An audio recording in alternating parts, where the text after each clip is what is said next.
And one time I had a lady walk up to the trailer and she said, "What kind of baked potatoes do you have?" And it totally caught me off guard. I was like, "Baked potatoes? Where would she get that?" And she's like, "Rotator, tater." Oh my gosh. Yeah, so she thought I served baked potatoes, and I was like, "Well, I mean, it's not a bad idea for a menu, but no." Ladies and gentlemen, welcome to 21, the show where you really get to know your wedding vendors here in Oklahoma City. Today, I am sitting down with some amazing smelling food in front of me, and I don't know how I'm going to resist it, but I am here to talk to Tina of the Scratch Rotator. Tina, thank you for joining me. Thank you so much. Thanks for having me. I'm so excited. Yeah, you're already showing that you're an artist here, Oh, and thanks. you've created a couple of new taco sets, Yeah. right? You haven't done this one before? No, this was a new menu today. Typically for my taco bars for weddings, we do more of kind of a Tex-Mex style, Okay. where we do like seasoned ground beef and grilled chicken.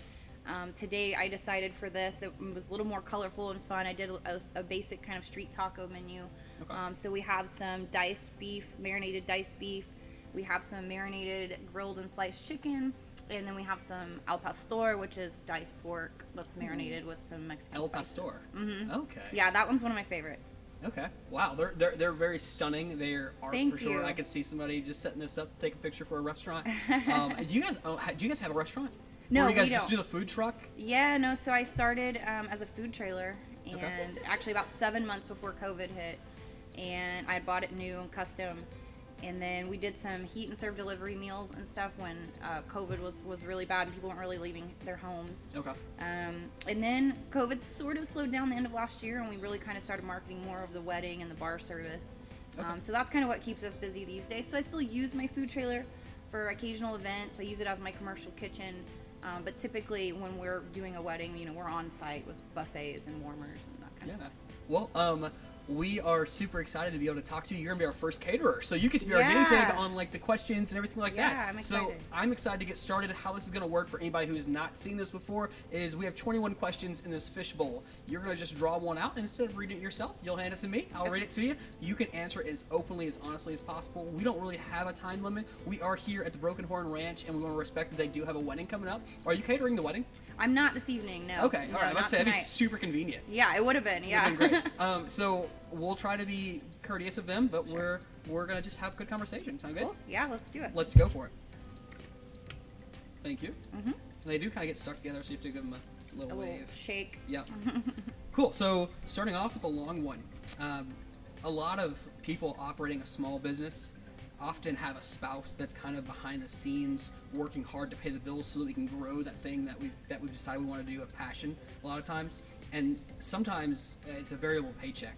How does the family dynamic that you have had while establishing this business, what did that look like? Yeah, so I'm currently not married, but my boyfriend and I have been together 3.5 years. Uh-huh. And so we got together actually before I decided to go the food trailer route. I had sold a business, and I was kind of trying to figure out, okay, what do I want to do now? What do I enjoy? What is my passion? I've been teaching myself to cook since I was like 19, and I thought, hey, maybe I should give the food thing a try. So I went the food trailer route, and he really has been integral. His mom also, she's worked in restaurants most of her life. She was just recently the kitchen manager at the Chicken Shack here in Luther. Okay. She was the heart and soul, created the menu there. So she's been in the food world, and they have been just like vital to my growth, because you're right, like starting as a small business, especially a small food business, it can be very volatile and unpredictable. And they still actually work a lot of times for free for me just to help me out. Wow. Because staffing can be a real issue when you're It's really- first getting started. Not just having dependable staff, but being able to afford to pay them on a consistent basis. So they have been just the backbone. It's really kind of helped push me along. I mean, there have been times where I thought about, especially with COVID, maybe I sell the food trailer, maybe this wasn't the right thing, and you have those days and you have all those doubts, and they've been there, just been my biggest fans, and kind of helped me pivoted several times to kind of figure out, I want to do food, but what avenue do I want to do food? Yeah. And now with the weddings and stuff, like, we just have such a great time with it. Last weekend we had 5 services, and my boyfriend was bartending. His mom was running a buffet actually here at Broken Horn last weekend. Okay.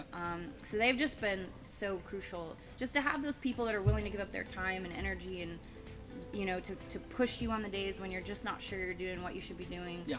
You know, it's honestly, been I feel like priceless. in a business, if you don't have those days where you're like, man, is this really what I should be doing? And you're able to push through that, maybe you're not in the right area. If Right. you're able to push through that and just keep pursuing it, I think it's so worth it. Yeah, and you know? especially in the world of food, because there's just because you know you love food doesn't mean you know what you want to do with it. Yeah. You know, because I knew I didn't really want a brick and mortar. I didn't want to be tied to something all of the time.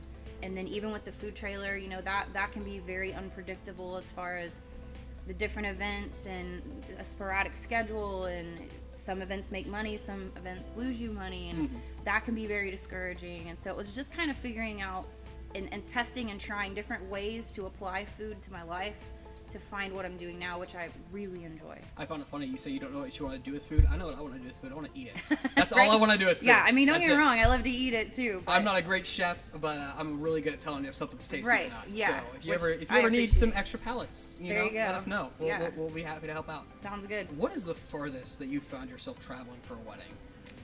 Great question. Well, first of all, I'm actually, so I told you I kind of pivoted from food trailer and home delivery and stuff. Yeah. So I've only done 4 weddings to date.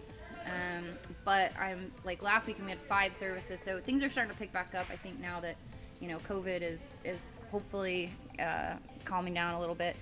So I have one coming up in November that we'll travel about 4 hours for. Okay. A little Where to? under. It's to Broken Bow Lake.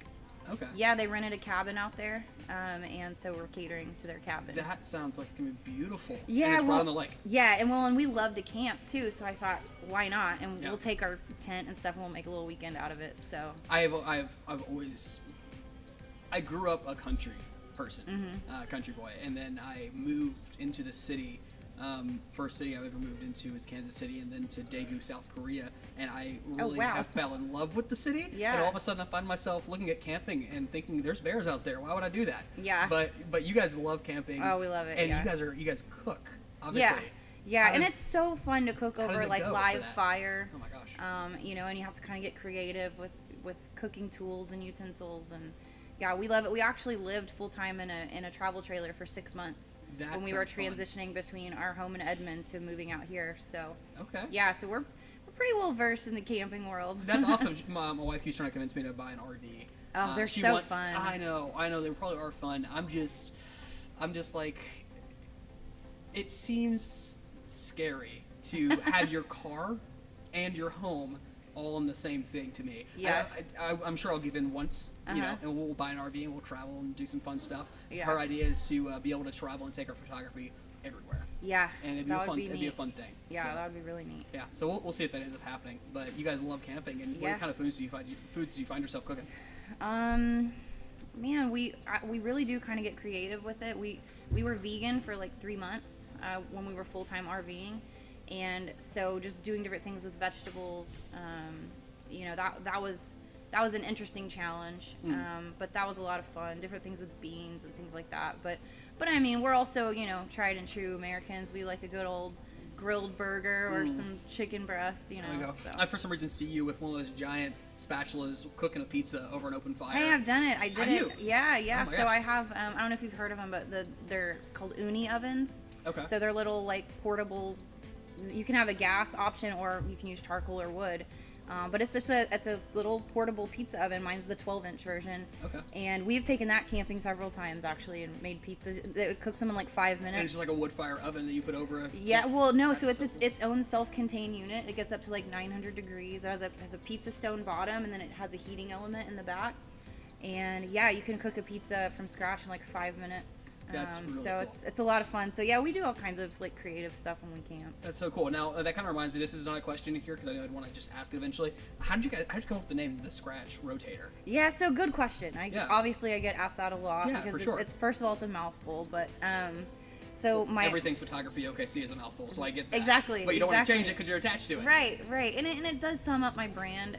So my really great friend Whitney, she owns a company called Beyond Theory here in the city, and they do advertising, marketing, branding for companies. Okay. And when I told her I wanted to open a food trailer, she was like, "Well, I would love to offer my services to help you create a logo and, you know, a brand." That's a good friend. Yeah, and so we sat down at lunch one day, and she had a bunch of slides to show me, and she was flipping through her laptop, and she's like, "I really like the Scratch Rotator. You know, it kind of sums up." My idea was I make everything from scratch. And then I rotate my menus based on what's local and seasonal. That's good. Yeah, so I love it. It allows me to be creative with what I do, because I didn't want to pigeonhole myself into just being a taco truck or a burger truck. Yeah. I wanted to be something a little more eclectic. I wanted to be able to be creative. You want to be able to, if you're done with doing this style for now, you want to be able to move to something else. Exactly, and it actually really worked out for me, because now that I'm moving more towards the catering side of things, I have several menus that I allow people to choose from, and then they can kind of tweak it based on their likes and dislikes. So, it works to my advantage and disadvantage, because so many people just want set menus for you to give to them. And I'm more of like, well, let's just start with what kind of food you want, and let's just get creative and build it from there. I love that. And it allows me to meet different budgets. So for people who want to go with something more standard, that's more budget friendly, we can do that.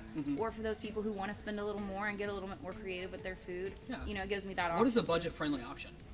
So probably my standard taco bar is the most budget friendly option I have. And you can make these tacos out of your taco bar? Yeah, this would be a slight upgrade because of the time it takes to marinate, and it's just a little bit more labor intensive. But with my standard bar, it's a little more Tex-Mex. It's seasoned ground beef. It's adobo seasoned grilled chicken. I do savory jasmine rice, a peppered black bean, and then all of the toppings you need to custom build your own tacos. Okay. So that's kind of, you kind of start there. That's $12 a person. But then from there, we can tweak the mains and do something a little bit more authentic. We can change the rice, the beans, kind of just based on whatever someone likes. That's so awesome. That's really cool. That's very creative that you've discovered different ways to apply similar items. Yeah, and just be able to change it up. It can be different too. It can be difficult to convey to clients sometimes, because they do tend to kind of want just give me a menu and tell me what you offer. But once they kind of get where I'm coming from as far as being able to kind of build their own menu, then people get really excited about it. That's cool. So. That's really cool. We'll go for the next one. Yeah. It is really tempting to open those myself. I know. Everybody has like the reaction. So I'm a sucker for an origin story, and you always seem to be bragging about your significant other online. Yeah. So tell me the story of your relationship. Yeah. So I was actually with my ex-husband for 16 years. I got a divorce at the end of 2017. Okay. And Justin, my boyfriend, he had actually gone through a divorce similarly around the same time. And we met, and we were both kind of just in that place where it's like, okay, we're adults rebuilding our lives. And the way we met is actually kind of funny. We were regulars at Pub W on Memorial. I don't know if you've ever been there. I know that. Yeah. Yeah, so we were regulars there, and I went in there one night, and I saw him across the bar and kind of smiled or whatever. Well, he ended up sending me a shot over through one of the servers there. Okay. And he's like, hey, the gentleman over there thought you looked like you could use a shot. That's very how I met your mother. Right. I like it. So, and I, being now I'm newly single, I'm independent, I don't need a man kind of vibe. And I thought, okay. So I pick up the shot and I walked over to him and I said, man, it was really cool of you to send me a shot, but it'd been so much cooler if you'd have walked it over yourself and not sent it through someone. Oof. And he and his friend were just like, oh my gosh, what? And so that was literally it. We kind of just shared a laugh about it, and I went back to my seat, and that was that. Well, the very next night, we were both in there. I'm not kidding, the exact same chairs. I sit down, I look up, and I see him and his friend, and I'm just like, really? So I walked over, and we shared a drink and hung out, and well, it was kind of the rest is history, That's cool. Yeah, he was very patient and persistent, and I guess he just kind of grew on me. It didn't seem if it was going to work out at first. Yeah, but then yeah, I was a tough one. I was a tough cookie in the beginning, but he was real patient and kind. And sounds like a good He's guy. just a good, loving, supportive man, and he really kind of helped me find myself again and help me pursue my passions, and so I'm super grateful for him, for sure. That's so cool. We'll go for the next one. Yeah. What did your trial and error time look like while you were building your menu? Did you get your menu right off the bat, or did you have to make a lot of adjustments? Honestly, the food trailer was really helpful for that. Before I started offering catering and building menus, I was running the food trailer, and I was changing my menu a lot based on the event. Like, for example, Luther has a pecan festival. Well, they didn't have it last year because of COVID, but they have it every year. Oh. And so I did that, like 2 falls ago. And I thought, man, it's a pecan festival. I want something in my menu to use pecans, right? So I had a taco menu as my main menu, but then we made a spicy pecan soup.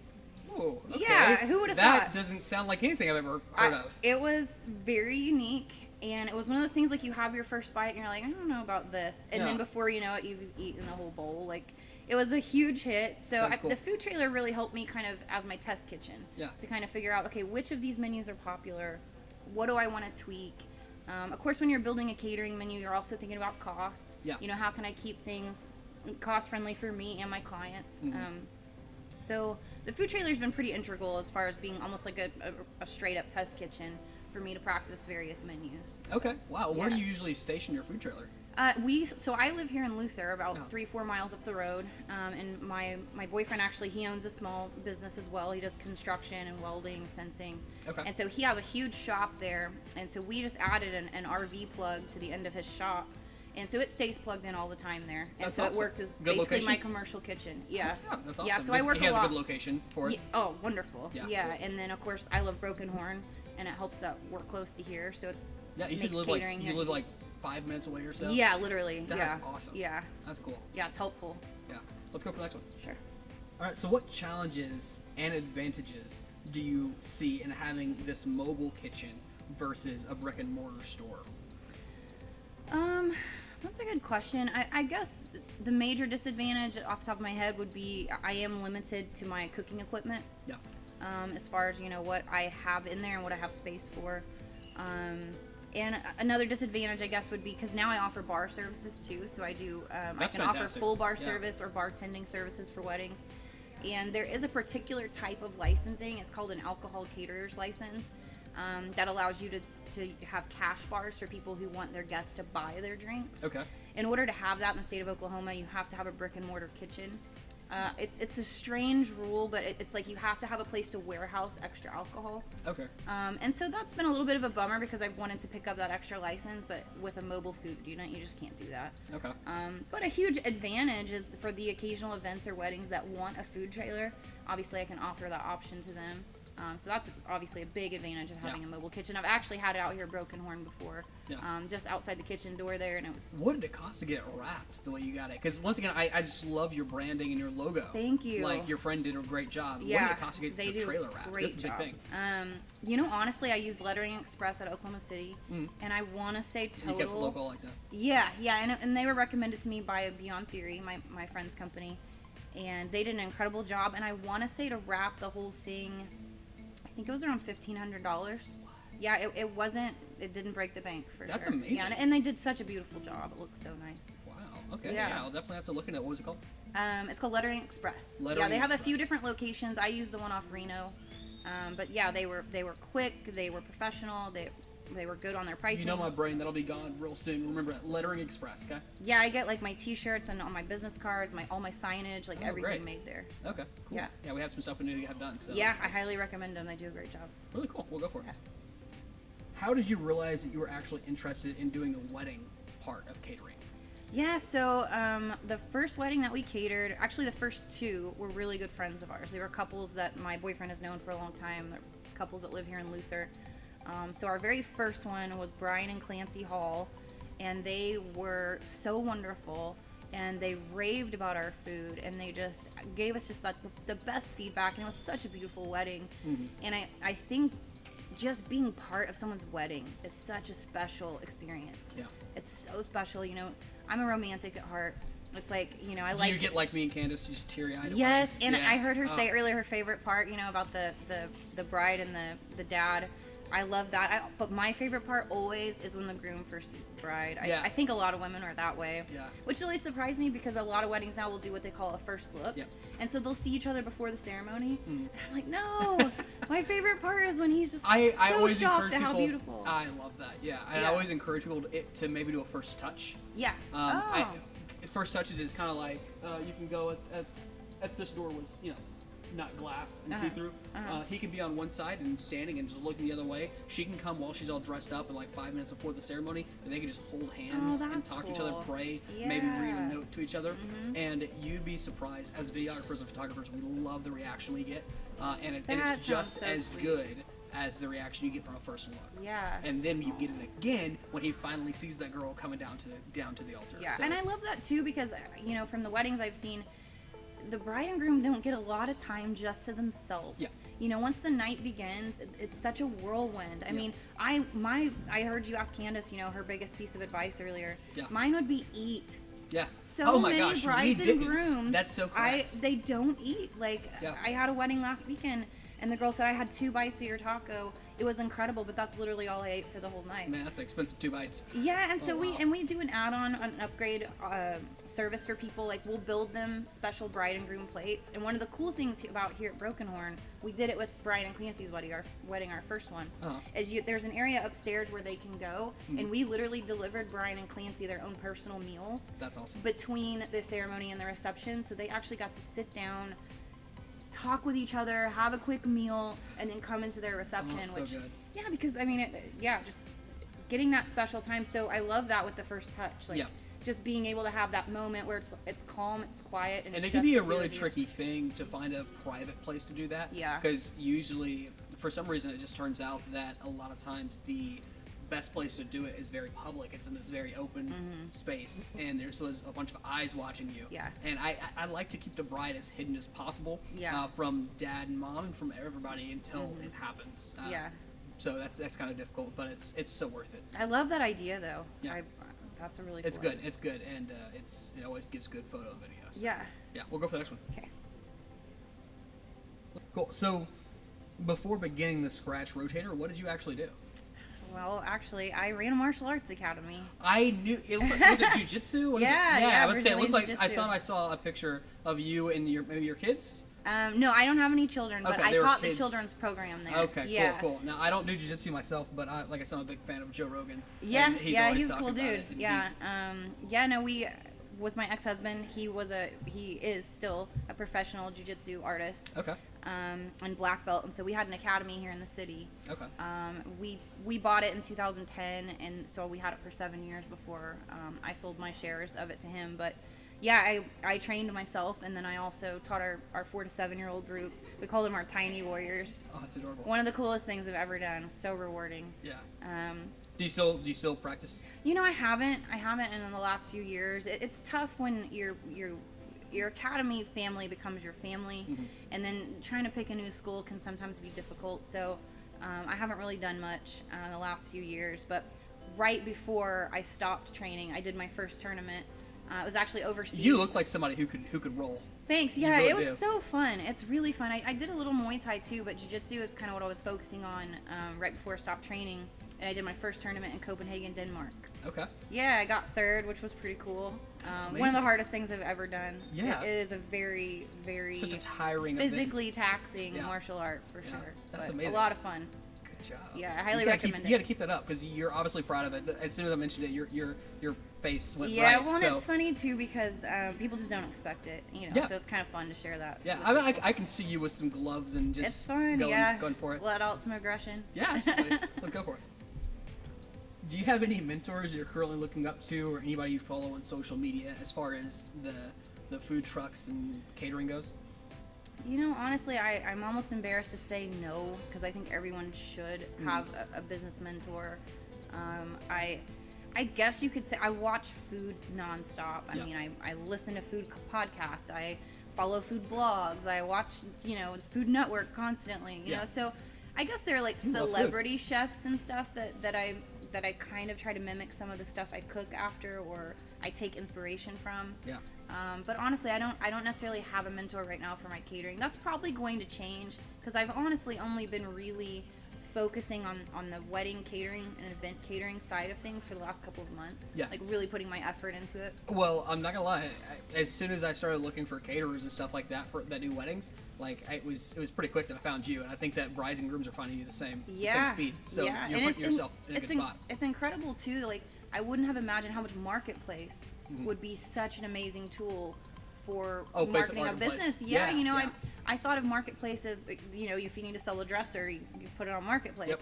But so many people now use Marketplace for services. Yeah. And I've had tons of clients reach out to me based on like my Marketplace ads and stuff too. That's so cool. Congrats I've had to get really comfortable with social media. Facebook is really jerks to photographers because we can't sell our services on Facebook Marketplace. Yeah. Because they want physical items. Like food is kind of a physical item you can sell, but services like photography, they're like, Get out of here. Yeah, and I do have to put kind of like a vague number on it, you know.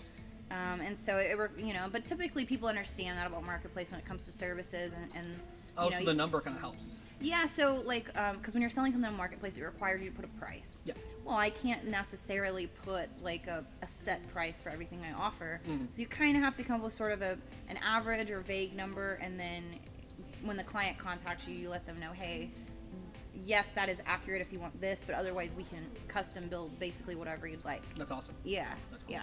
Awesome. Yeah, we'll go for it. I need to get one though. I think it's important. Well, it's actually really not too surprising. We have a friend that works at the Boathouse District. What is it called? Riversport.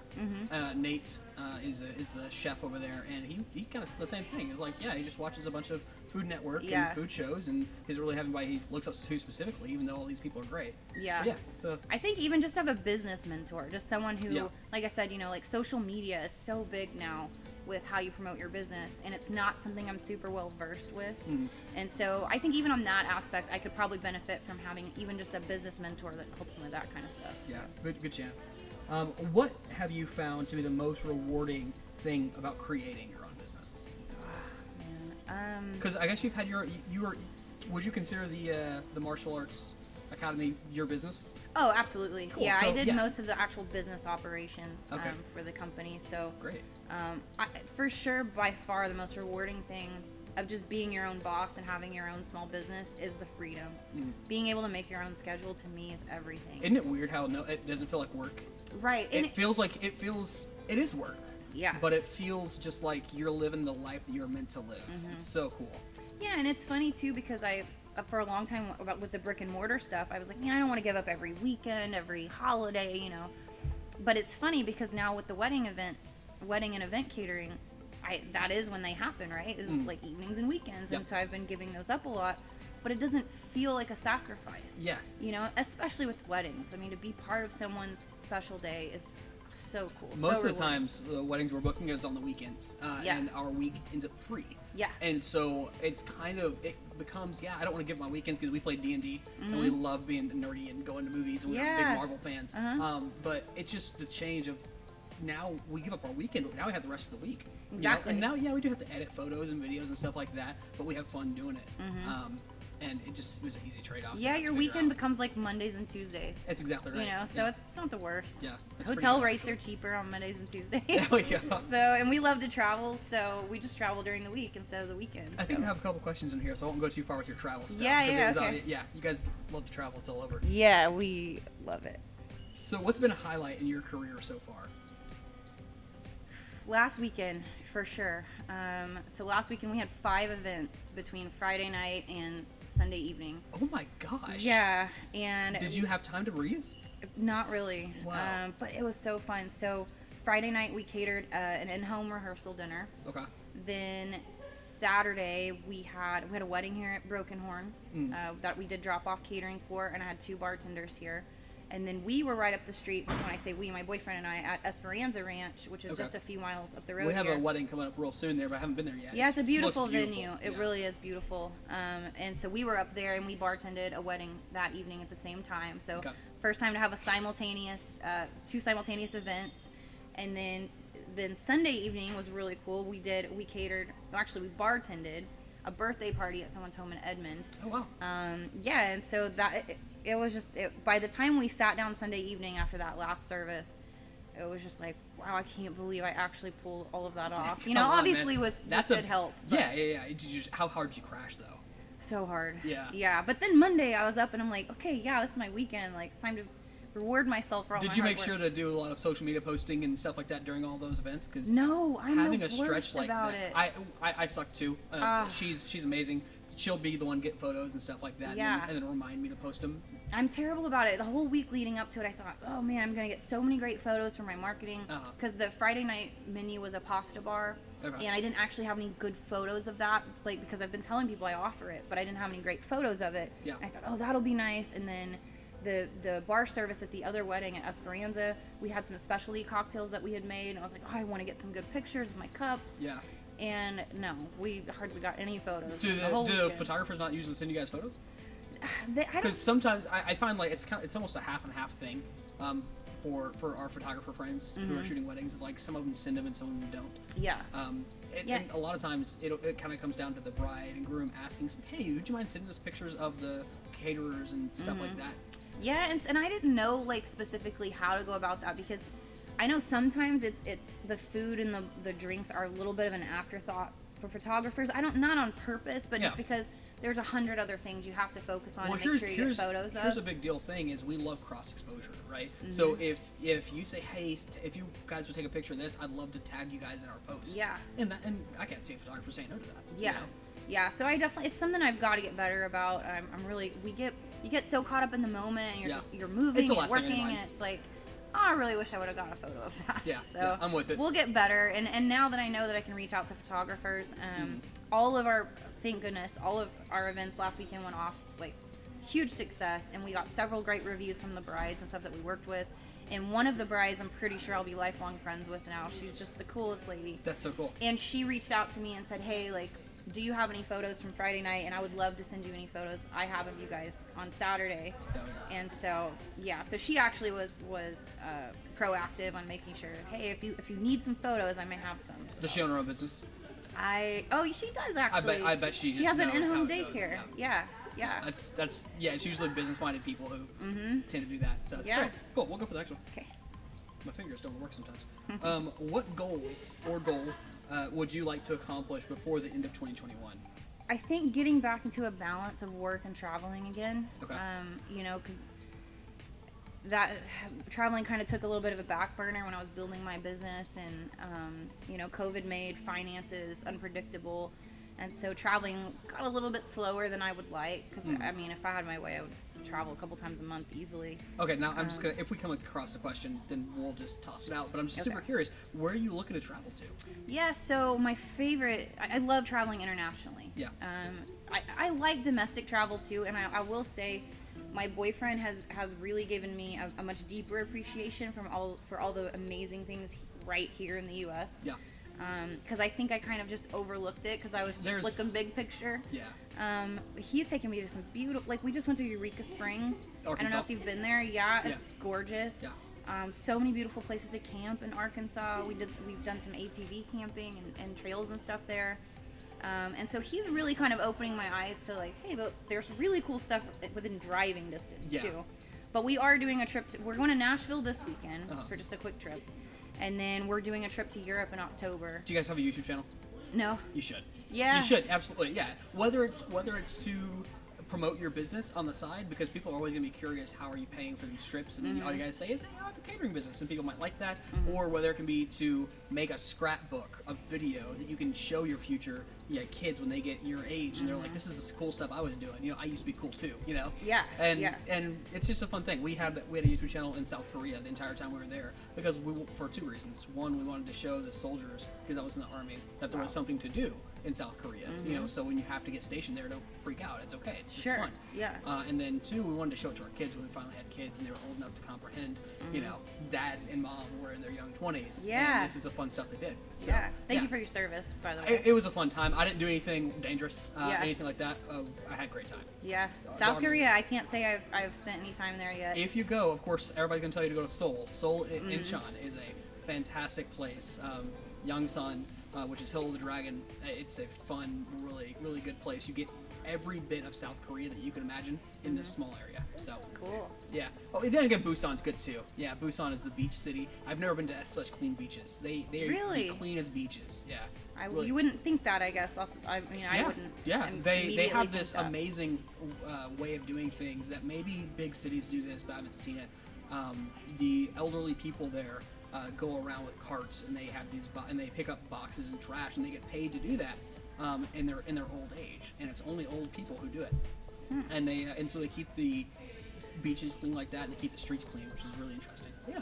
And it keeps them active and doing something rewarding. Like, wow, what a great idea. Yep. And it gives them a sense of purpose in their old age, which I feel like is the number one thing. So important. Yeah. So important. Yeah. So to answer your question, so Nashville is this weekend, just a quick trip, and then we're doing, at the end of October, we're going to fly into Geneva, Switzerland. He has a friend there. Cool. Yeah, so we'll be there for a couple days, and then we're going to do like 3 or 4 days in Madrid, and then 3 or 4 days in Portugal. How are you planning all this? We just pick like, honestly, once you get inside Europe, you probably know this, it is so inexpensive to fly around It's there. like 30 minutes. Yeah, and so when we started pricing tickets for this trip, I mean, some of our tickets were like $50 in our European flights. Like, so it's kind of like you just start looking at the map and you're like, I wouldn't mind going here or there. Yeah, we haven't got our COVID vaccinations yet. Do you have to have a COVID vaccination to be able to travel right now? Yeah, so it depends on where you go. But we got our first shot. We'll get our second one next Tuesday. Okay. So, we're kind of just planning ahead for that. But then certain places will still require a negative COVID test. So we're gonna kind of have to play that by ear a little bit. Okay. That's kind of spontaneous and fun sounding though. Yeah, because thankfully, we couldn't do this, so let's figure out what to do now. Exactly. Yeah, and thankfully most of the airports and places that do require a negative test have testing facilities where you can get quick tests, like rapid testing at the airport and that sort of thing. So that's convenient. Crossing our fingers we don't get in some sort of weird quarantine situation because we couldn't get a testing before a flight or something. Oh, but man, now you're paying for a hotel for a couple weeks. Yeah, so we're just flying by the seat of our pants, really. Do you guys bankroll it, or how do you guys pay for it all? Just save up? So actually, my boyfriend's a genius when it comes to airline points. I keep hearing people say that stuff. I don't understand it. Yeah, I mean, he keeps it simple in the way that he does it. So he has his own small business, and he puts all of his business expenses and personal, either on his business Southwest or his personal Southwest card. Okay. And he's currently at 410,000 points. That And then sounds like a lot. right, and once you cross a certain threshold for the year, they'll give you what's called a companion pass. So then he can take someone with him. Well, you have to assign your companion, and for sure he wasn't assigning that to anyone but me. So I'm his companion, and so I mean, a lot of places, especially within the U.S., we can fly somewhere round trip for 15,000 points, and we both get to go. And I mean, it makes travel 15,000 out of 400,000. Yes. So think about how many trips that equates to. That's so good. Yeah. So and it's not. I mean, it's money he'd be spending anyways. Yeah. And so And he just pays off his balance every month, and he just accrues all of these points. We were very Dave Ramsey for a long time. We don't own a single credit card. Good for you. Yeah, we do have debt. Of course, we have a mortgage. We have a single car that we still haven't paid off. And then finally we're paid off on camera equipment, which is very expensive. Yeah. But that makes you want to start doing it, though. I'll tell you. Yeah, you should. I mean, if it's money you're spending anyways, yeah. You might as well get yourself some points out of it. I guess the only downside to Southwest is they're a little bit restricted on where they fly to, as far as like if you are looking for like international travel, you can't use them much for that. But but as far as domestically, popular places though. Yeah, basically all of the major airports and. I saw a picture of you guys standing on top of a mountain.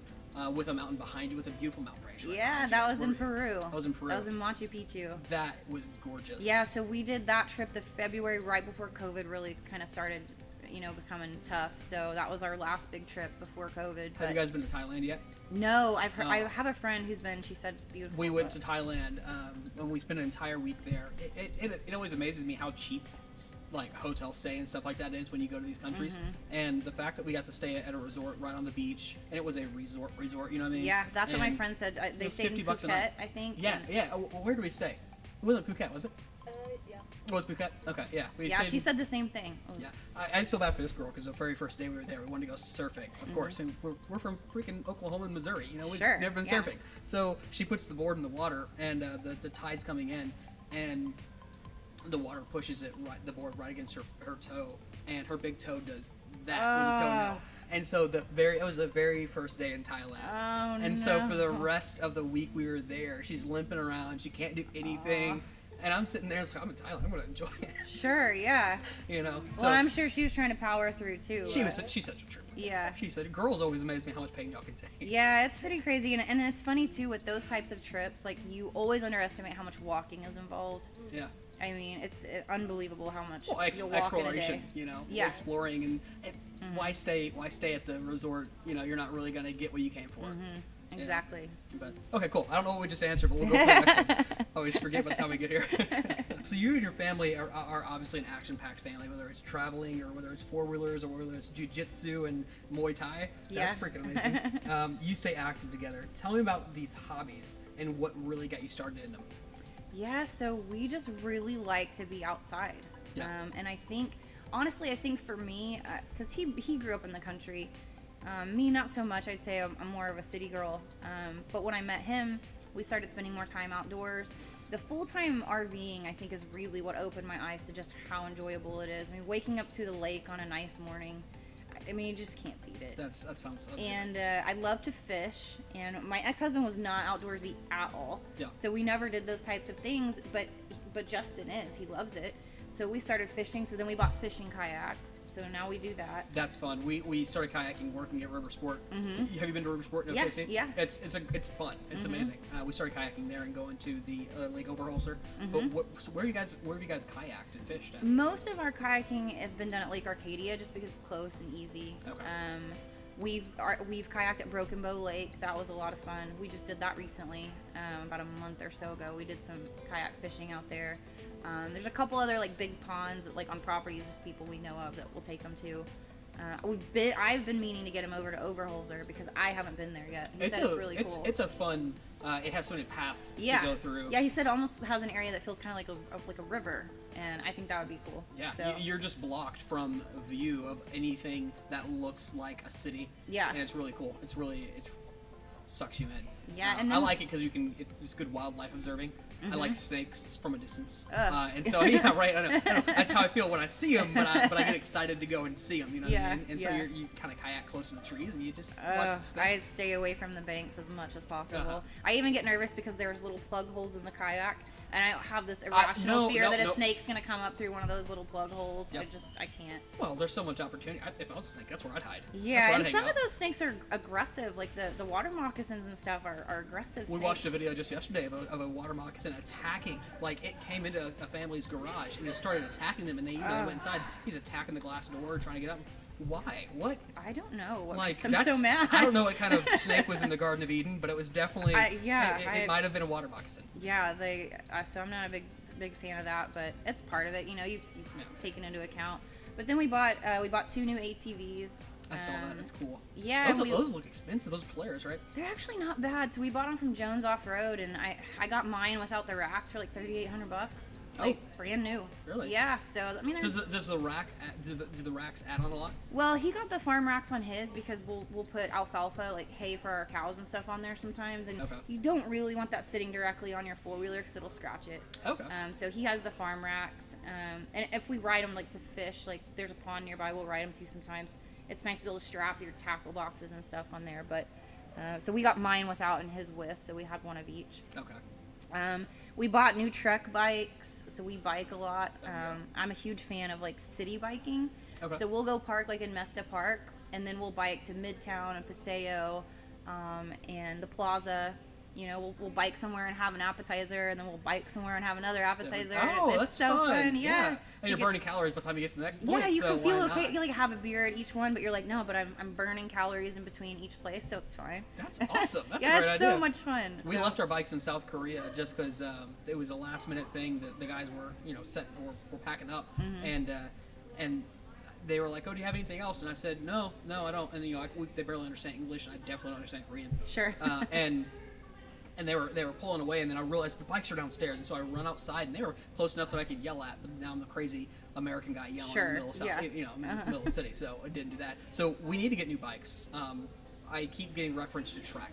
Is there? Yeah. But they look expensive. They're pretty pricey, yeah, but I mean, you get what you pay for. Yeah. We have a really good friend. His name's Ryan. He works at the Trek store in Oklahoma City, and so what we did, we tried to do it as smart as we could. So we bought $100 mountain bikes at Academy. Okay. And we said, okay, if we ride them a lot, then we'll invest in nicer bikes. And we rode them a lot. Yeah. And so we thought, all right, let's go talk to Ryan and just see what our options are. And so we both ended up buying one. I think mine was around 800, and his might have been $900. So they're not cheap, but they're. No. I mean, it's like riding a Cadillac though. Like, yeah. I mean, they're so nice. Like they have literally like shock absorbers, and I mean, they're just so nice to ride. Quality. So okay, maybe we'll have to go over there, and I think that's a great idea. We should probably get some cheap ones and see if we'll ride them. Yeah. Because in South Korea we rode them out of necessity, to get around. Because even though I had a driver's license, she didn't. So. Yeah, so we tried to be, smart about it. We thought we don't want to jump into buying a $900 bike that's just going to sit in the garage. So, but we ride them all the time, especially now that the weather's getting a little nicer. I mean, we take them out pretty frequently. So. Okay, cool. Yeah. Awesome. And then how'd you get started in jiu-jitsu and Muay Thai? So through my ex-husband. Okay. So we met like right out of high school, and that's what he had done his whole childhood. His father got him into it. It was a family business for him. Oh wow, cool. And that was his passion, and so I was supportive of that. And we, like I said, we bought the academy that we ran together from his father in 2010, and we like tripled the amount of revenue and student base in the first couple years. Wow. And it was very successful, and it was a lot of fun. It's a very rewarding industry, like especially with kids. You know, kids would come in there being bullied at school or just lacked confidence and self-esteem, and it was really cool to see how quickly that can change through martial arts. It's just a really neat thing. You know, it's an individual sport, but it can feel very team-oriented. And it's one of the only things I know of as an adult that you can still do like professionally, competitively, as an adult, like something that you can just get into. Like we got a lot of guys that would wrestle in college, and then college ended, and they didn't really want to stop wrestling, but they didn't know what to do with it. And it turns out you can do professional that probably jiu-jitsu translates. tournaments. Yeah, so it's a really cool thing. I highly recommend it. Like I said, especially for fitness or self-defense, but for kids especially, I mean, it can be life-changing. Yeah, that's awesome. Well, thanks for that. It's Yeah. really cool. Yeah. It's I was one of those kids that got bullied, so that's pretty I was good too. thing. Yeah, and It's a good outlet. I wish I would have had martial arts when I was young. I think it would have helped a lot. All right. So, what are some typical? This is back to business. Darn it. Okay. What are some typical questions that a bride would ask if they were considering to have you at their wedding? Actually, I'm gonna echo what Candace said earlier.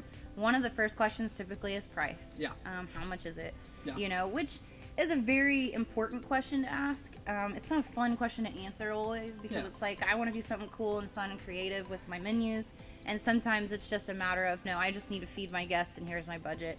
But typically that's the first question.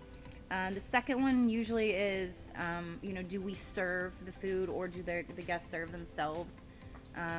It's been more of a question, especially since COVID hit, sharing serving spoons and stuff so it's a pretty common question. And we offer all the options. We offer, on-site catering where we're going to man the buffet. We offer drop-off catering that allows people to at least alleviate that staffing cost. Yeah.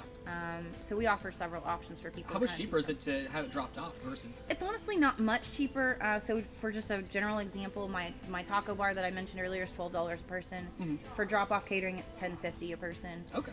So it saves a little bit. Yeah, depending on the size of the wedding, it could save you a couple $100, a few $100. Because really, all it saves me is literally the cost of the staff to be here. Yeah.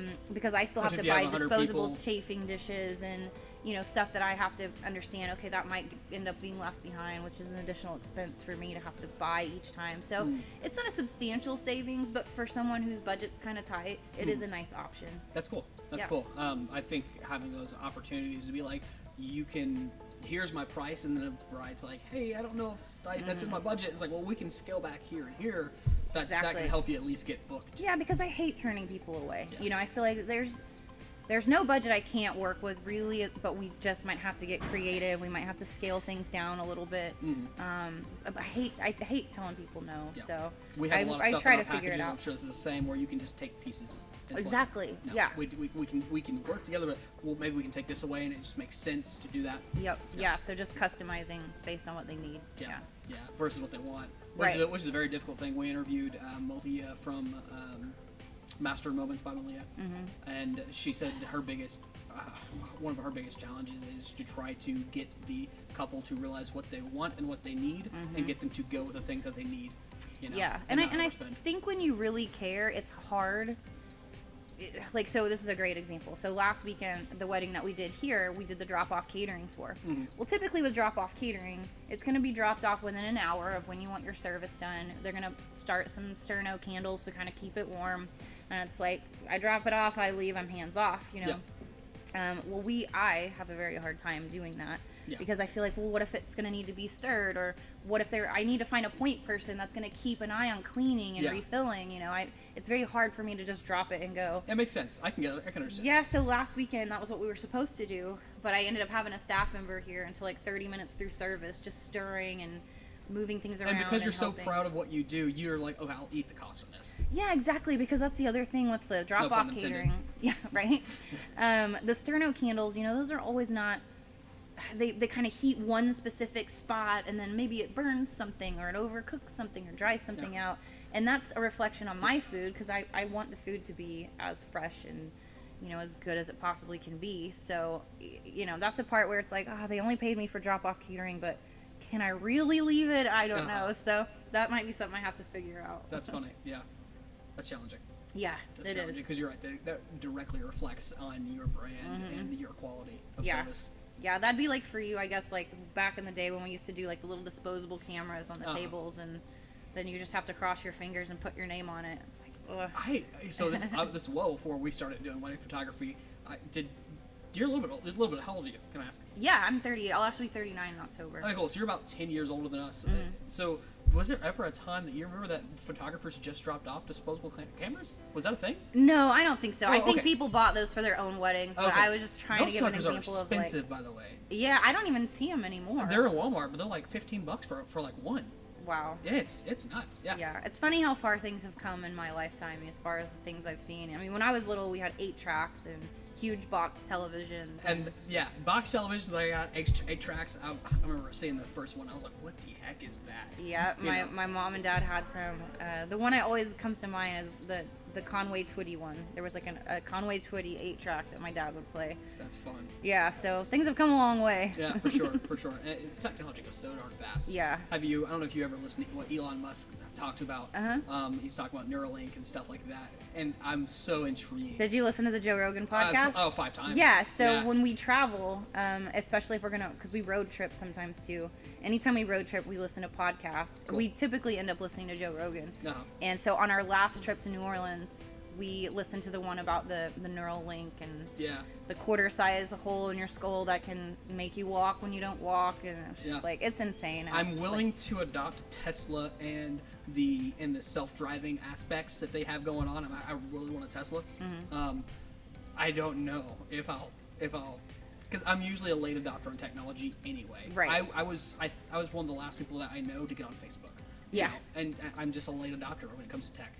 Yep. But maybe. I'm too much of a control freak. Like, I want to drive myself. I don't want my car to drive me. Yeah. Of course, you know, the argument is my car is going to be way safer than me. Right, yeah. But, I don't know. I'm going to be a slow mover on that, too. I don't know about cars driving me places. Yeah, I just want to be Mr. Incredible from the very first scene Yeah. of Incredibles. That's all I want, you know. So I'm going to go lay down and put my suit on when I'm going to a wedding. Not have to get ready until on the way. Right. So it'd be fantastic. But okay, we'll go for the next one. Okay. You do proudly boast on online that the Scratch Rotor uses biodegradable packaging. Is there an increased financial cost for you to be able to do that? Or what's how did you mitigate that, if not? Yeah, so in all fairness, now that I've moved more towards the catering side of things, it's much more difficult, almost impossible to use the biodegradable eco-friendly packaging, like especially with drop-off catering. I mean, you have to use the foil pans essentially. Yeah. You know, and that's been something I've struggled with because I hate the waste. Yeah. I'm the person that washes the foil pans, literally. Okay. Yeah. That's great. So it's not ideal always, but with the food trailer, yeah, it was always an extra cost for us, but it was an extra cost I was willing to incur. What is it made out of? The biodegradable. It's all like plant-based. The stuff that I was using is. I was looking at this. This small bowl plate thing, I forget what they're called, that you serve a burger in. And like it a looked clam like shell. it was maybe made from a corn husk, almost. Possibly. Yeah, And they get super creative with the different plants and stuff they use to make it biodegradable. I will say, though, I learned the hard way, like, you can only use them in certain applications. Okay. So I do, in the fall with the food trailer, I was doing like it was like a soup and sandwich menu, and I was making a bunch of made from scratch soups and hot sandwiches. Oh, it's my favorite menu. Potato soup. Yeah, for eating, it's probably one of my favorite menus that I make. But so I was using the eco-friendly spoons and forks and stuff. Oh, no. And I served a bowl of broccoli cheddar soup to a woman one time, and I gave her a spoon, and she walked back up a few minutes later, and she's holding her spoon up, and it was just. And so there's a certain point of heat, I guess, that you can't use those for, and I had no idea. Yeah. So. Well, you're doing your part, you know. I agree. Right. I hate the waste. If there's something we can do to kind of less waste, I'm about it. But. Yeah, but if we don't do drop-off catering, I mean, obviously, so I I like to use the professional electric warmers. They heat evenly. They heat with steam, so they don't dry out your food. Okay. And so all of that stuff we wash and reuse, and it's just the drop-off catering that's tricky to eliminate waste with. So it's another reason I like to deter from doing it. But if it means, meeting someone's budget. We kill for bread bowls at Panera. Have you thought about doing bread bowls? No, I haven't. To maybe cut down some waste? No, but that's a great idea. I don't know how they do it, but they have the perfect recipe for whatever the bread is. I'm trying to cut back on gluten a little bit, but once a month I'll have it. Yeah, Panera has some good stuff. But yeah, maybe bread bowls would be a cool idea, or maybe bread plates. People are eating it.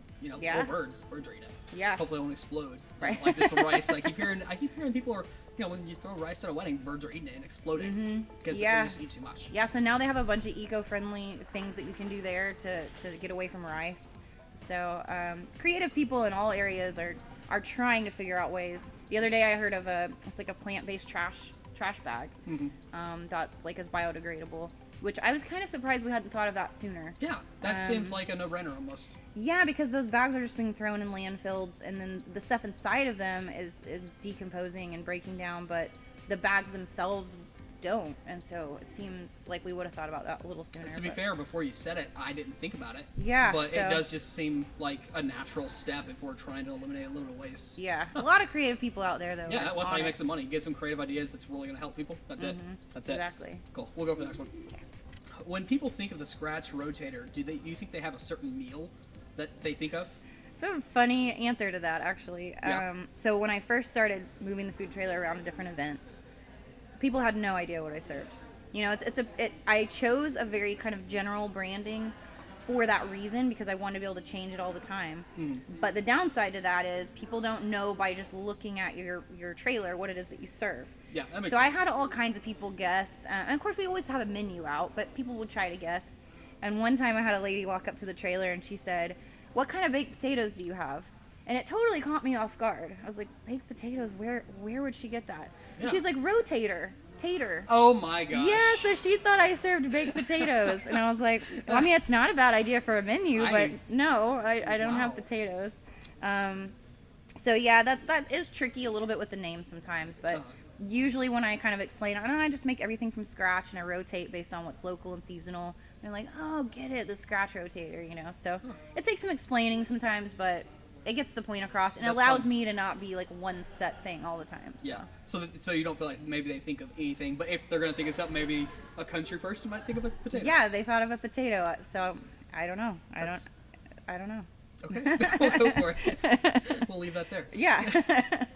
Obviously, you change your menu up, and I think you've already kind of answered this. Your seasonal menu options. What do you kind of do for the different seasons? So a lot of times with the seasonal thing, I try to source from local farmers and farmers markets if I can. So I'll find ingredients that are in season and then kind of build a menu around that. Or the other thing I do is if it's hot outside, then I'm going to serve something light and refreshing. If it's cold outside, that's when I do a lot of my heartier menus, like soups and hot sandwiches and things like that. Some stew, maybe. Yeah, and people love chili. Oh my gosh. People love that stuff. It's actually my favorite time of year to cook. Oh, really? Because I love to make all soups, stews, chili. Well, there's just something great about being cold on the outside, and then you eat something warm, and it just warms your body. And it's typically a lot of comforting foods. Yeah. And that's actually how I started learning to cook was, we were sticking traditionally to a very healthy diet, having to make weight for certain things. Makes and sense. I got tired of eating frozen chicken breasts and steam and bag vegetables. I was 19 when I first started cooking. I had a little George Foreman grill, and that's basically the meal we ate every night. Yeah. And I said, there's got to be a way to still eat healthy and stay within our calorie count and eat something that tastes good, that's exciting. And so that's really where I started teaching myself how to cook. I have like an oven fried chicken that tastes like fried chicken, but it's baked in the oven. Cauliflower rice. I was doing that way back in the day before it even became a thing. Or cauliflower mashed potatoes. I feel like I'm one of the very few people who love cauliflower mashed potatoes. I like cauliflower. I really enjoy it. I have a trick I'll share with you. So, as long as someone's not vegan or vegetarian, I use a little bit of beef base, like beef bouillon. Okay. That you would use to make a stock or something that's in the little jar you can find at the grocery store.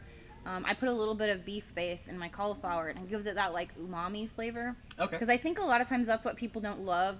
You have to get the texture right, but with the flavor of cauliflower, sometimes it can be so boring, and it doesn't have that earthy umami potato flavor, and so people aren't into it. But if you do that, it'll change it. Yep. Yeah, it's my secret. That's so cool. Yeah, That's it's really good. And if you're a vegetarian, you can use vegetable soup base. They have chicken soup base. They have garlic base.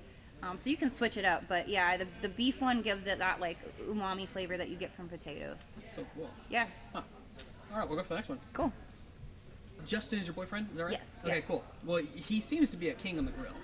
Yeah. I mean, he's pretty good at it. That shrimp he cooked looked really darn good. Yeah, it was. And so my question is, now that he's helping you out, who does most of the cooking? Does he do cooking, or is it you? No, it's me. Is it you? Yeah, actually. Are you kind of training him, or what? No, well, he likes to cook, but I love to cook. My mouth is watering. Yeah, so typically I do most of the cooking at home.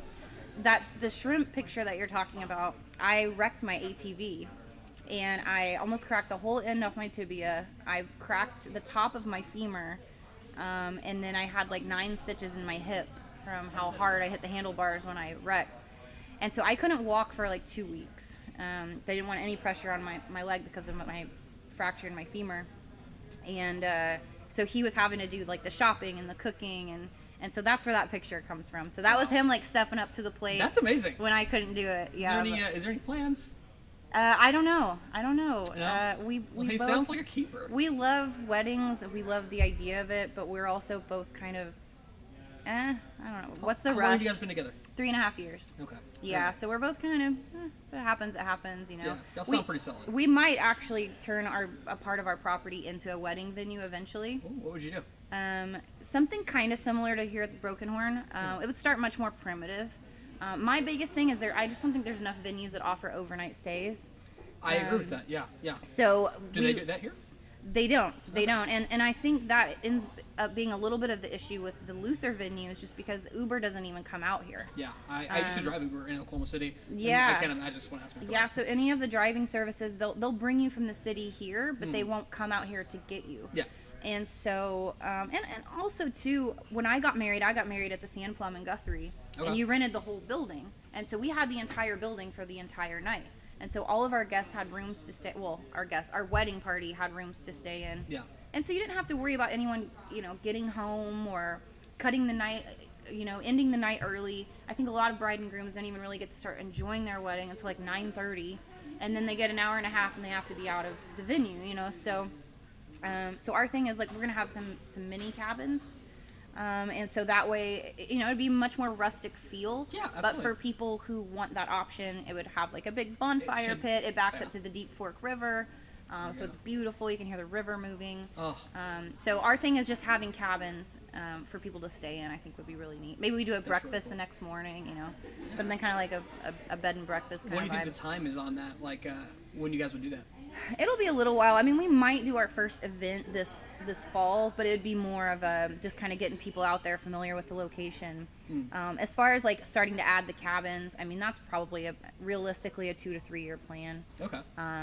Just to slowly start buying them and well, there's a lot to doing it all. Yes. For sure. Yeah, and that stuff's expensive. Like even the when we start with just a primitive covering, it's just it adds up fast. So it'll be a kind of a piecemeal thing. We'll start slowly adding piece by piece too. But I'd say probably in the next 2 to 3 years. Okay, we'll go for the next one. Awesome. So it can obviously be super hard getting started in business. Speaking of overhead, so tell me the story of your very first clients. As you're getting started in business, did you have to run ads? Did you have to have a established business, that they wanted to take on, or did someone take a chance on you? What did that look like? Yeah, so with the, like I said, I started as a food trailer, and my first food trailer event was here in Arcadia at they do a farmer's market every season at the pavilion there across from Pops.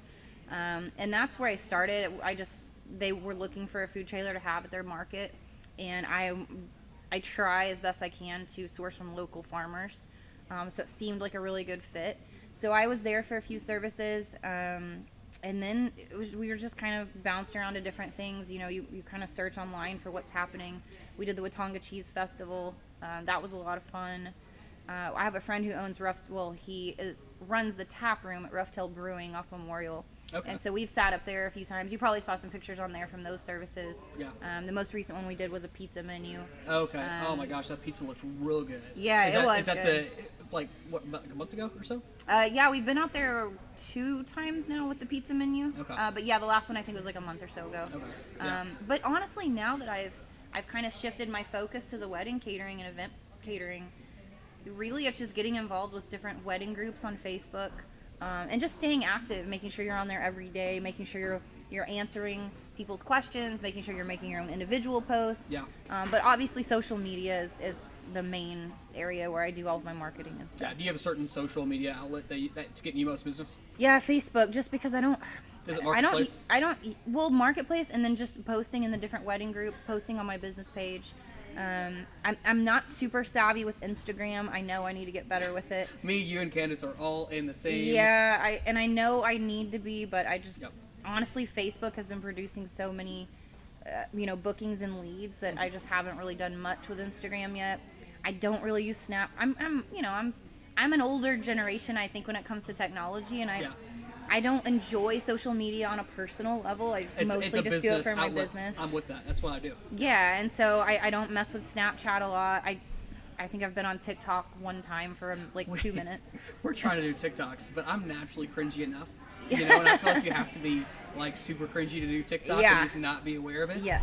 Yeah. But Sierra loves TikTok, and so she's trying to take over the TikTok stuff for me, and I don't know. I don't know that I'll ever do anything with TikTok, but we'll see. It's big. So far, Facebook's been doing me well. So yeah, stick with the things that work. Yes, the things I understand. Yeah, and if one day maybe you are starting to get hits off of Instagram more, and maybe you'll turn more attention to that. Right. Of course, do you run ads on Facebook or Instagram? Yeah, I do. Oh my gosh, they're so occasionally. cheap, aren't they? That's so cheap. Yeah. I know they've gone up in the last couple of years, but like the advertising reach that you can get off of those platforms right now for what it costs is undeniable if that's what people should be doing. Yeah, and like you had mentioned about the cross marketing stuff, that I really like too, because then it's you're being marketed by someone's word of mouth. Yeah. And I love the authenticity of that. You know, that someone says, that's what I love.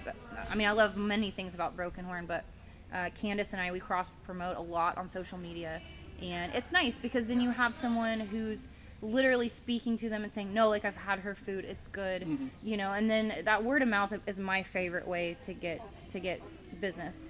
But social media stuff's helping too. Absolutely. So in 5 years, you've built your dream life. What does that look like? I feel like it has something to do with travel. Yeah. I would eventually really like a place overseas. Just even if it's just like a small vacation home. In fact, we actually priced property when we were in Peru. You wouldn't believe how cheap. You loved it that much? Yeah, we loved it. If we were going to go to Peru, where are we going? Where should we go? Well, we went to several. We went to Lima. We went to Cusco just because that's kind of right outside of Machu Picchu. It's kind of like a stop you make before you go in. And then the last place we were at there was Miraflores, which is right on the coast. It was beautiful. You think you can start a business over there, like a restaurant or maybe a food truck? Potentially, but honestly, like, bringing American food. I don't know if they'd be interested or not. But. Yeah, I mean, in the touristy areas, they always have that kind of stuff anyways. Okay. But maybe even not to do business over there, just to be able to spend half the year somewhere else. Yeah. Because we priced a few acres out there, and it's unbelievably cheap to buy property out there. So we've considered that. I've spent a lot of time in Italy. So I would love to have a small apartment in Italy someday. We haven't made it to the boot yet, but we're ready to go. Yeah, it's so cool. It's such a neat place because every city is so different from the last. And then northern Italy is so different than southern Italy. It all has commonalities, but they all have their own character, and it's my favorite place. I love Italy. Yeah. That's awesome. So you maybe have a place in Peru or Italy? Yeah, just somewhere overseas. I think that we could just get away to a few months out of the year. And you're happy just grow the business here, to do well enough where you can take off and spend some time. Exactly. That's cool. That's a good goal in 5 years. Yeah, And who knows, if it's 5 years or 10 years, but but that's the goal. Just to be completely candid and honest, like I can see us in 5 years, because once again, this is only like our first year and a half, almost 2 years in the wedding space, and we've had good enough success. People do nothing but multiply. Yeah. And so more weddings are going to be happening and stuff like that. And I think that it wouldn't be that hard for you and your personality, and you seem to have branding and everything. You have the smart things down that you need to have, that you're going to grow and be able to do that in 5 years. Yeah. I can really see that happen. And on the business side, in 5 years, to have that venue, just to have a small venue with some cabins, just an event space where people can come out and get a little taste of the country and have a place to stay. That's probably the business plan 5 years from now. But that's cool. Personally, I would love to have a little spot overseas. It'd be pretty cool. That's cool. I'd love to see what it looks like for you. Yeah. Let's go. I'll let you come visit. Yeah, please. I haven't been to Peru yet. Go ahead. Oh, you'd love it. You recently made a challenging decision, and I don't know if you've stuck with it or not, but to go to a mostly plant-based diet. Mm-hmm. Whether someone's interested in living that lifestyle or fully just interested in some healthier alternatives, like I've been trying to cut carbs and sugars a lot. Mm-hmm. What go-to spots have you found here in the city that you would point someone like myself to? Yeah, so the Loaded Bowl is delicious if you haven't been there. Okay. It's down by the farmer's market. Okay. But they are a completely plant-based restaurant, and they have delicious food. They are geniuses at making comfort food. Yeah. Like foods that would typically maybe have meat or cheese, you wouldn't even notice that you're missing it. Yeah, they're really good at it. Okay. There is a place called Plant that they just opened here in Edmond. I've only been in there to just have like a sparkling water. I haven't actually eaten there yet, but their food looks really great. Is it like a salad place, or what is it? They have like a mix of everything. They have some breakfast items. They have some lunch items. Okay. It's actually right there in the railway station in Edmond. I don't know if you've been over there yet. I think it's a really cool there's a lot of different restaurants exactly. right there. Okay. Yeah, and a lot of those places. Yeah, Oak there. City. Yeah. Is that what it is? Okay. Yeah, and they started as a food truck. And the railway station and the Collective and places like that are really cool because it can be a stop on your way to do a brick and mortar. Okay. So it's you're testing your concept and seeing if it's going to be popular before you invest in actually opening a brick and mortar space. And that's what I think Oak City has done. I know they at least have one brick and mortar location in North Oklahoma City. And so those guys are really cool. I've spoken with them a few times about their food trailer business, and they do a great job. But honestly, we did the vegan thing for 3 months, and now we're kind of some sort of a hybrid. You know, we do eat meat, but we try to eat more plants than animal products. Mm-hmm. What I found from being vegan for 3 months is it can be very easy to eat too many processed items. Yeah. Because you can buy the frozen black bean patties or the Beyond Meat or the Impossible Meat to kind of like satiate those cravings for meat. But then you're eating a highly processed product. Mm-hmm. So I think the trick is... So does it kind of level out in that regard to now maybe it's not as healthy? Exactly. Okay. Exactly. I think because I personally, for me, I would put trying not to eat processed things above avoiding animal products. Okay. Everything in moderation, but definitely you want to try to avoid highly processed foods, in my opinion. There's just so many responses from your body to those types of foods. So I think the real trick to eating plant-based is learning to love vegetables and learning to cook them yourself. Okay. I think that's the biggest thing. I'm a huge fan of roasting vegetables. I have a roasted broccoli that's very simple. It's just olive oil, salt, and pepper. You roast it like 425 for 20 minutes. Like in a pot roast? No, you just put it on a sheet pan. You toss it in olive oil, salt, pepper. You put it on a sheet pan. You roast it in the oven at 425 for about 20 or so minutes, depending on your oven. And I've had little kids eat that stuff like it's candy. Like kids that swore they didn't like vegetables. I mean, I like broccoli as it is, but that just sounds delicious. Yeah, so I'm a huge fan of roasting. If you're new to cooking with vegetables, huge fan of practicing with roasting. The simple recipe I just gave works with most vegetables. Broccoli, olive oil, salt. Yeah, so basically whatever vegetable you like, just toss it in a little olive oil, salt, and pepper. Yeah. Roast it in the oven for about 20 to 25 minutes, and it gets a little char on it. It's yeah. Okay, we got to stop. I'm really hungry. Yeah. You're the wrong person to be talking to. Right? I'm just hungry. We should go to the next one. Okay. What type of food do you find yourself serving? If you had a signature dish, which you rotate. That's kind of your thing. Yeah. You rotate. You're the rotator. I do. What I do most commonly is the taco bar. Yeah. People love tacos. Yeah. If you'd have told me I'd be cooking this many tacos when I first started, I would have called you crazy. Like, before going into business, I bet I cooked tacos 10 times in my life. Yeah. I Do you have a certain seasoning you like to use? Actually, I use Flavor God. I don't know if you've heard of them. I've never heard of that. You can find them in a few stores, but the best place is just to get them online at flavorgod.com. Uh-huh. And they offer various different types of flavors, like all kinds of cool stuff. But their thing is they are paleo friendly, they're non-GMO. They are big on like posting recipes, like healthy recipes that incorporate their spices and seasonings. My two favorites there's one called Garlic Lovers and one called Lemon and Garlic, and they're basically good on everything. So those are if I use a pre-mixed seasoning, that's the brand I use basically all the time. Okay, wow, that sounds really good. Yeah, I highly recommend checking out their website. They have some really, they have like sweet you order seasonings. them from online? Yeah, that's where I get mine. Yeah. Okay. But they have like you have to order them in bulk too, don't you? You don't have to. No, like I mean, it's just you can order them retail. Okay. Order a bottle at a time if you want. I get a little bit of a discount because I order them wholesale. Okay. But yeah, I recommend checking them out for sure. Definitely. It's delicious. Here we go. Last one. You Last one. I'm ready. Let's do it. This is really simple.